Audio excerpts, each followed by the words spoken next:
TOEFL speaking কিন্তু আপনাকে একটা ইন্টারভিউ ফেস করতে হবে। সেখানে more or less ৪ T question থাকবে।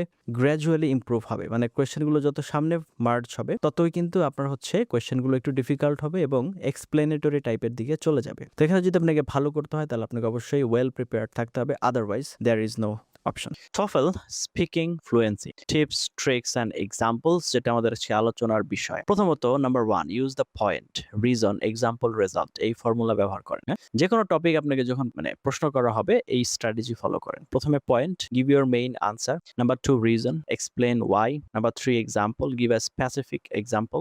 Number 4, result. Explain the outcome. The example question কি বলছে? Do you prefer studying alone or with others?